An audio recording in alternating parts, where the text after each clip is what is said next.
zibonye nyuma ntuzibyaza umusaruro nyuma ugakomeza ukaba muri rebo ikurya nyine ni kwa kundi ubona umuhanzi nyine niyo rebo yamusiga ikamusiga nta kintu bafite nyine yazamukira ngo akore ibyo ngibyo bigomba kubaho bijya bibaho cyane hari abantu byagiye bibaho cyane nk'urugero wenda natanga nko mu Rwanda byashoboka nk'urugero natanga mu Rwanda urabona nka Papa cyangwa atandukana na Rocky yararenze pe ariko ubu indirimbo yo kugira ngo tuzayumve aba ari indyankuryi kandi nyine urumva nawe ni uko batandukanye urumva nyine reba hari ikintu imaze ariko iyo umaze kubona imaze kubakisha ku rwego rwa Hello guys, welcome. This is Fabian. Welcome to my YouTube channel. Turi kumwe n'umuhanzi twabazanye bamwita Mr. Jackson. Tugiye kuganira ku rugendo rwe rw'umuziki. Jackson, welcome. Welcome bro. Nubwo wavuze akantu ka Jackson ariko mu mazina y'ubuhanzi bita Jagwenda. Jagwenda. Yeah, okay. Umuhanzi wacu hano bamwita Jagwenda ko azwi ku izina rya Jackson. Yeah. Jackson, welcome to my YouTube channel. Tugiye kuganira ikiganiro bijyanye na career yawe y'umuziki. Okay, thank you bro. Nyine ndabishimiye cyane.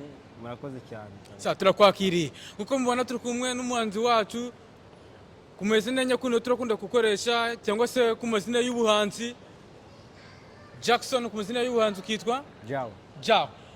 Turi kumwe n'umuhanzi Jao. Tugiye komeza ku kiganiro cyacu aho duherukana mu Rwanda akora indirimbo aza kugira mu mahanga na ndirimbo reka gusohora aho tugiye kumuhaza ku mpamvu yaraba yarabiteye bigatuma adakomeza ku ndirimbo.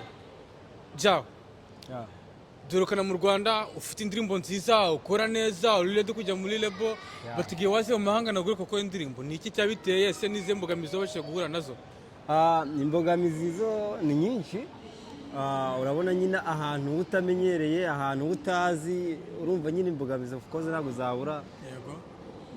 Nizo kureba imyitwarire aha ngaha urukumva ukamenya nyine ukabanza nyine wanamenyera n'igihugu ukabanza wakimenyera neza ukumva ukuntu kimeze urumva nabyo nyine aba ari imbogamizi kumenyera none twageze mu gihugu kigira ururimi utari Icyongereza ugomba kumenya nyine ururimi rw'aha ngaha of course kugira ngo ubashe kurya tapati ahantu hose nyine ugenda umuvinga ureba ukuntu nyine hose yesitaye tu urumva nabyo biri mu mbogamizi.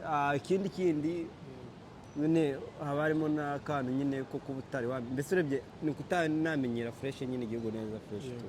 Okay. Jackson hano mu Buholande uhamaze ikingina gute?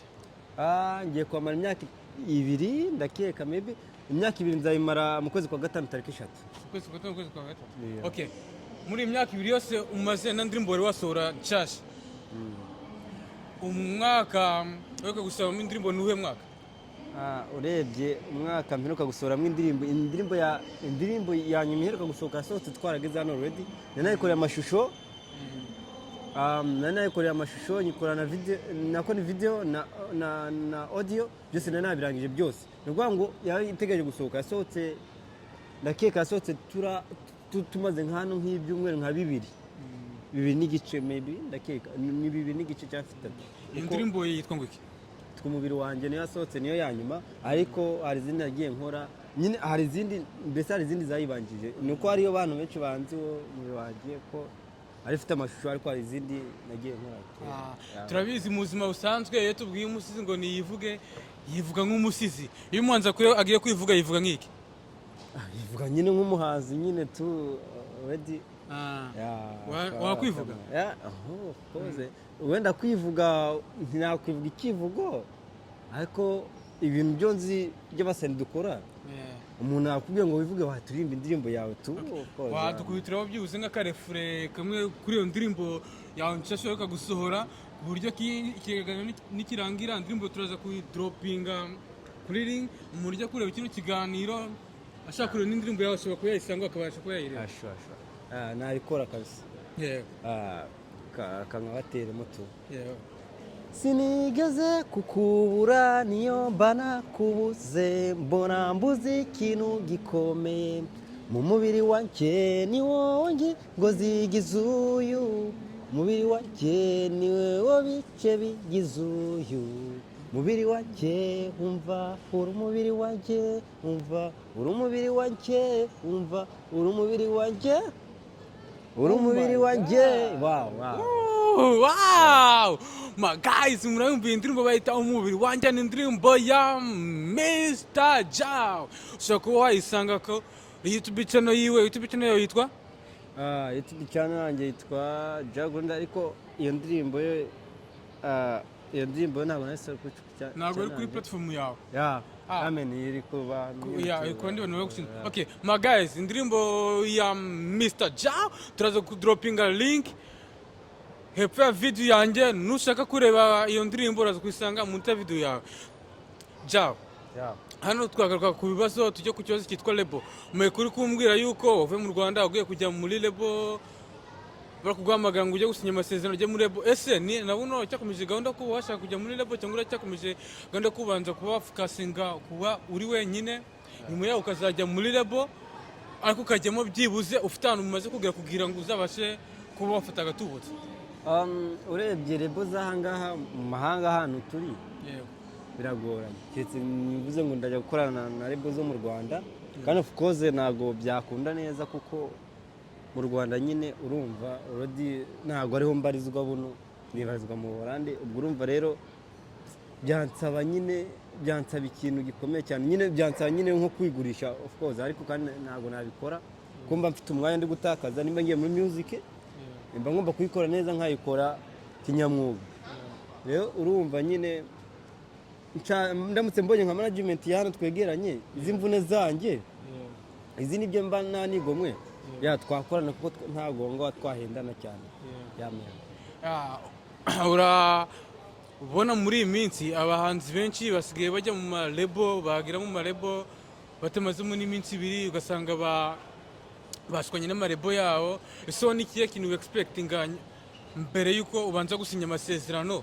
Nicyo kintu ugomba gutangariza abakunzi bawe nawe kidashobora gutera kuba batandukana na lebo ugiye kwinjiramo nk'abandi bahanzi dusanzwe tubona? Urebye abo bahanzi ntabwo nabaveba cyane bazivamo cyangwa azinjiramo, abazinjiramo abizi, sibyo? Icya mbere cyo lebo ikubakira izina, bakubakira platform iri hejuru cyane. Ubwo urumva rero lebo kujyamo nabyo ni inyungu, ariko tena biguhombera iyo nyine izo nyungu wazibonye nyuma ntuzibyaze umusaruro, nyuma ugakomeza ukaba muri lebo ikurya. Nyine ni kwa kundi ubona umuhanzi nyine niyo lebo yamusiga ikamusiga nta kintu bafite, nyine yazamukira ngo akore. Ibyo ngibyo bigomba kuba bijya bibaho cyane. Hari abantu byagiye bibaho cyane, nk'urugero wenda natanga nko mu Rwanda byashoboka. Nk'urugero natanga mu Rwanda, urabona nka Papa cyangwa atandukana na Rocky, yararenze pe, ariko buri indirimbo yo kugira ngo tuzayumve aba ari indyankuryi, kandi nyine urumva nawe ni uko batandukanye. Urumva nyine lebo hari ikintu imaze, ariko iyo umaze kubona imaze kubakisha ku rwego rw'ahantu utajegajega, nyine rwa rwego rutajegajega ku buryo ujya wumva nyine ko ufite platform ikomeye, ushaka wava muri lebo nyine ukaba wanakora n'indi, cyangwa se wawe ni kukurya ukaba wanakwikorana kuko ufite amafaranga already. Ubu uvuga ati ninshora muziki ntabwo nzahomba, kuko Harmonize nyine yavuye kwa Diamond, ubona akaba akora kandi ntajya ahomba, nubwo bamuciye amafaranga menshi, ariko ubuno ndakeka amaze kuyagaruza amana. Ni ikihe kintu ukeka gishobora kuba gituma abahanzi bashobora kuba bakunda gushwana cyane na management zabo? Ni ikihe kintu gishobora kuba kibitera? Ikintu kibiteye ni ibijyanye nyine n'umusaruro uvamo. Urebye nyine ni hari igihe baguhaye nk'ijana, wagiye nyine baguhaye nka 30% cyangwa na 20% maybe, ariko sinye contract bakagweza 20%. Rero bro nyine hari igihe indirimbo yakubise hit nyine ukabona ungiye nka miliyoni zirenga ijana na kandi naguteye urusenda, ukavuga se neje ukongera kubita indi hit, ukabona ukongera kubita urusenda, kandi amafaranga ari kwinjira already uri gukora ibitaramo watwitse uri kwinjiza amafaranga menshi. Icyo gihe rero nibyo byabishwanisha cyane cyane abasitari, nyine ukavuga ko niyandika indirimbo nkayikora producer, nyine yakoze n'amafaranga yashoyemo, ahubwo nkandiko ni kwinjiza amafaranga menshi cyane, nkabona ndikona ariko meza urusenda. Nyine urebye ibyo ngibyo byo kunda gutanisha abantu amarebo bagatandukana cyane cyane, ni ibyo ngibyo nta bindi. Okay, tugikomeje kuri icyo kiganiro kijyanye n'amarebo, wowe ni ikihe experience umaze kugira nk'umuhanzi nyuma yo kubona amarebo agenda atwara abahanzi akabaha percentage nkeya ku mafaranga bagakwiye kubona cyangwa bitewe n'uko bafitanye kontra yo kuba 30% ariko agakuba yakuye indirimbo igakubira amafaranga asanzwe afata nk'inshuro nk'eshanu. Icyo kintu expecting kuri biramutse bingakubayeho mbese nicyo kintu wakora?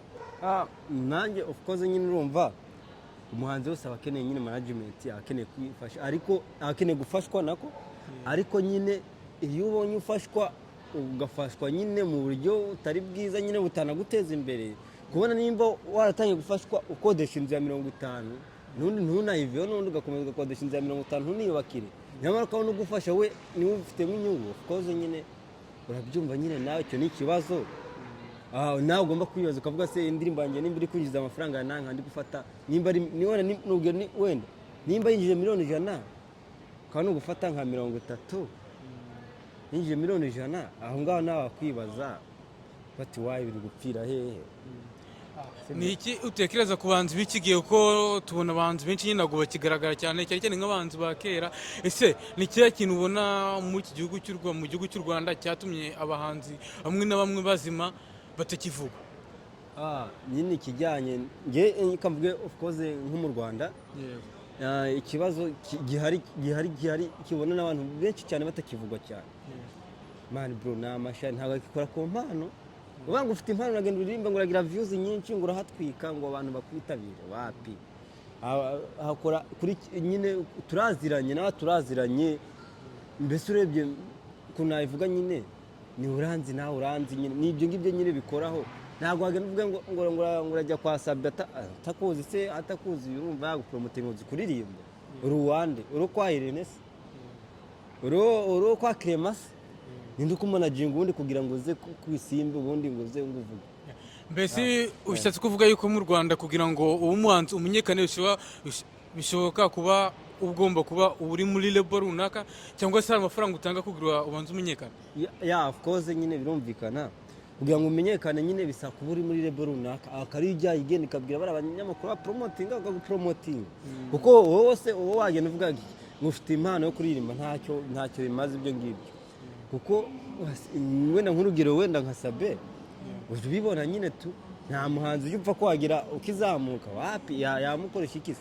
Byatwabwo no kuntu yaza n'umugore nyine akaza karira akaza akavuga ati njye nasambanywe ndi umwana ndinzege imyaka ingahe, kandi uwo mugore uko ubona already ashaje afite n'abana afite azirunda zage nabuzukora, ukabona nyine ibyo ngibyo nibyo ashaka nyine abantu baza kubakarira nyine bakavuga ibyabo byo mu mabanga ya kera nyine bidakwiye kuvuga ibintu biri mu buzima bwa private akaza akabyerura.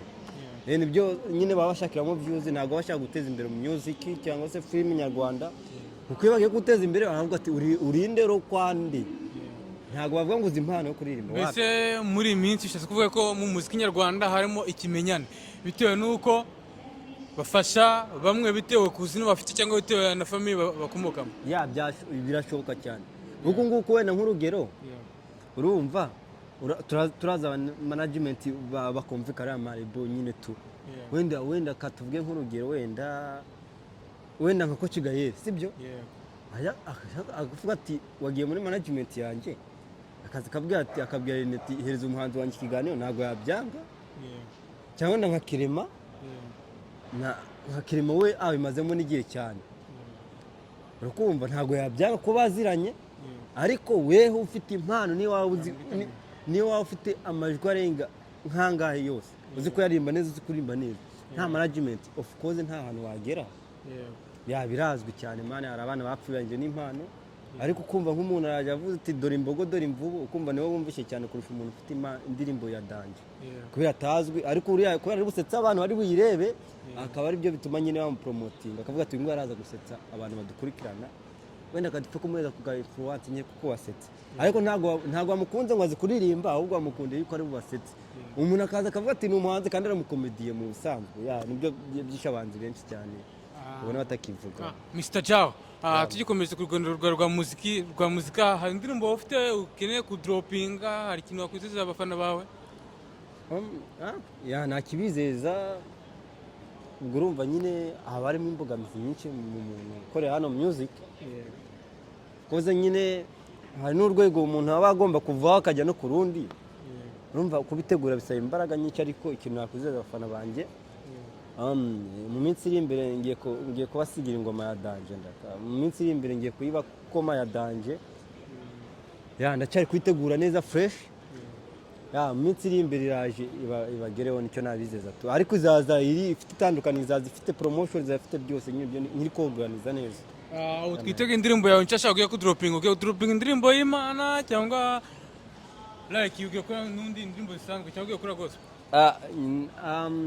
njyewe nkurikije ibintu nakubwira kuri ibyo ngibyo mfite indirimbo muri studio like nyine nizo nanditse zose harimo iza gospel harimo n'iza secular urebye nyine nzahitamwo izakwira abafana bitewe na influence nabonye bitewe nuko nabonye nyine motivation aho uri guturuka hadanje nyine turabyumva nyine nawe ushobora gusohora secular cyangwa sohora gospel birumvikana cyangwa babwiye kuba nk'abanzi twumvise ba Meddy na Baile bikomeje gucicikana ko bose bagiye kujya muri gospel bakajya birimbira gospel cyangwa nawe niyo gahunda ufite Imana nyine buriya hari ukuntu igenza ibintu hari igihe nyine biba ngombwa ikawukura mu rwego rumwe ikawukujyana mu rundi ariko ntabwo ari ukuvuga ngo mvuye muri secular kuko ntabwo nanabyitangaza ngo byemeze ariko nshobora gusohora gospel kuko n'undi nazijaga nyisohora cyangwa sohora secular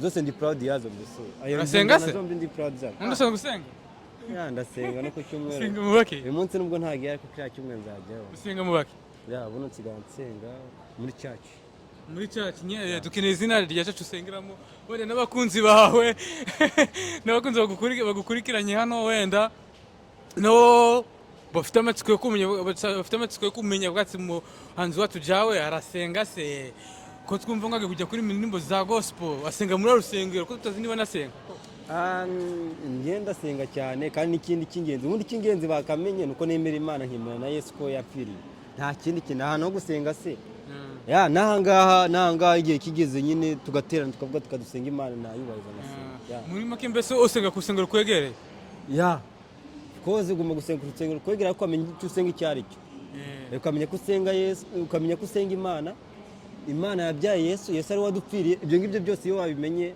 uri umukristo ubundi ntabwo uri umudive nturi umukatolike nturi umutampera nturi umusilamu nturi n'umadepere muri make wowe nta hantu ubarizwa mbese icyo upfa ni ukwizera gusa Imana kumva ko usenga gusa kuvuga ngo nta hantu mbarizwa ejo n'ejo bundi nshobora kumva n'abarirwa ahantu ariko imyemerere yanjye ntabwo yahinduka nuko nemera ejo bundi nshobora kumva wenda wa mugani maybe nagiye kuba muri ADP cyangwa nabaye mu dive cyangwa abamutampera uko bivuga ariko nemera Kristo nk'umukiza wacu ubwo urumva ahantu ndi nyine nawe urabyumva ahantu mpagaze ni aho ngaho ejo n'ejo bundi tuzabona bigutunguye ukavuga ati ngiye mu rusengero we kambwiye ati jya ko yambwiye ngo ni umukanaka reka ngiye ntabwo amadini ubundi yanga ameze nk'imiryango ntabwo hari amadini atanakinagendera kuvuga ngo uyu muntu yizera Imana gutya na gutya ahubwo akagenda ku kivandimwe nyine akavuga ati eske noneho uyu nguyu ni mwene wacu uriya nimba tudasengana ntabwo ari mwene data tugomba no kumuhutaza birumvikana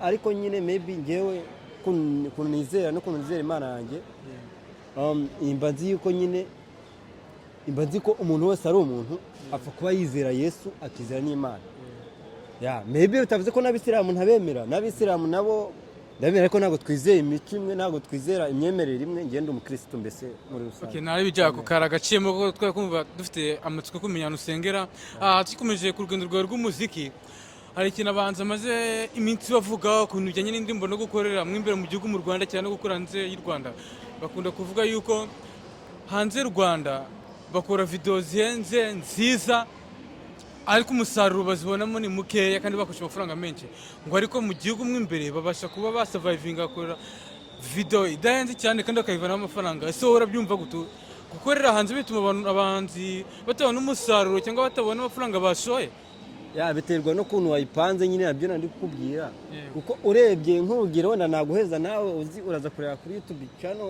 uraza kureba kuri YouTube uraza kubireba hari indirimbo nshyashya Safi afite iminsi 3 yari ifite 90 ariko hari indirimbo yindi imeze nka komediya yabara abakomediye bacu nimba bamwita Ntuza harya uriya ujya uvuga ngo akunda Juno n'Indera nimba ari ndamwiyogora mukobwa nyine uriya mukobwa yarimbye ngo nkunda Juno ibintu gutyo gutyo Ya, nyine kumva, turamureba, ariko abantu ibintu baramuzi. bimeze ibintu bimeze nk'amakomedi ugasanga indirimbo mu minsi 3 ifite 130 na bingahe ugasanga indirimbo ya Safi yashizemo amafaranga ye kandi ari indirimbo nziza ugasanga ifite 90 urumva nyine ntago byabura ariko ushoyemwe indirimbo amafaranga igafopinga ubona biterwa n'iki ngo abantu nyine ntibakunda abartiste nk'ukuntu baba barasanzwe bakunda mbese indirimbo zabo ntizigire kundi bafite amasosho meza bazikora ahantu heza amajwi akumvikana neza cyane bigatuma batagira nyine views expectingaga ahubwo ugasanga nyine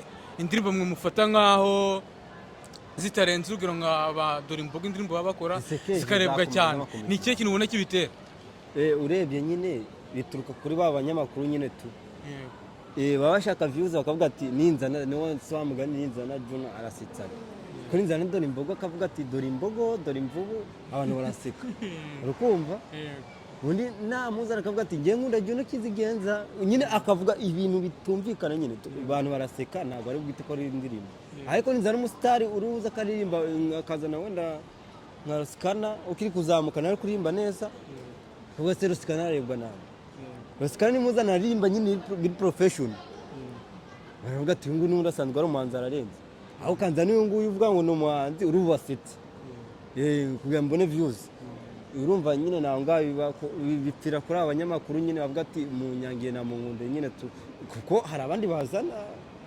ariko baba batumwe n'ayo marebo yabo nyine mbese bakiza aho bakeneye kwakira bakiza aho bakeneye gukwakira niyo waba uri umuhanzi uzi kuririmba gute mu Rwanda nta muntu ugufashe akaboko muri bari abantu bigize abashowbiz bo mu Rwanda uvuga ngo jya kwa Kanaka ndamubwira aguheza interview ujya no kwa Kanaka ubwiriza ntacyo wageraho yanga floppings ko numva bisigaye bakomeye abanzi bikige ko mwazamuka biragoye ariko tena hari ukuntu byakunda nyine urumva nyine ni ukugenda nyine tukiyunga n'abo bantu nyine tukemera ukiyunga nabo nyine bakakwereka inzira nyine wayikurikiza ugakurikirana nabo nyine bakagufasha nyine kuko bo babifashe nk'ikiryango kuko ufite kurasi wo managingo nande ndi kumanagingo ntago hita nguzi kuririmba cyakoze uri umukomedi ukavuga ati ngenzi kuririmba ukarimba nk'indirimbo y'abakomediye icyo gihe nyine bakwitaho avuga ati uyu nguyu arasetsa nibura tubone views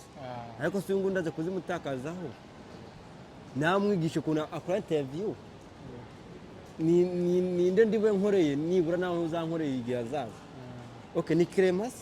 ni Clement ndi gukorera noneho akavuga ni ko Kigali se ndi gukorera nibura noneho niwe wanyakuye uyu nguyu uvuye mu cyaro cyo bone ngo kwazi kuririmba nyine agata prefutinga gutyo nyine jawe urabona uri umuhanzi uri kuzamuka ntabwo uri habi tena ntabwo wenda wari wagira kure aho wifuza kuba wagera gusa nabwo ntabwo uri habi cyane ku buryo ushaka kuzagera utahagera ese ni dusoza ikiganiro cyacu ni cyo kintu wakwizeza abakunzi bawe bagukurikiranye hano kuri umurongo wa YouTube channel ikintu nabizeza nuko ngiye kubaheza ibintu bya danje bitandukanye n'ibyo nari nsanzwe nkora niyo mpamvu natinzemo ubu ngubu nanjye ndi gushaka imivugurure muri muzika wanjye ubwo urumva nyine nicyo cyatumye nyine nicyo cyabiteye kuba ubu ngubu urebye nyine ntakigira nyine ntagisohora indirimbo cyane buno nsigaye nifatamo nyine nkabanza nakora ibintu nka planning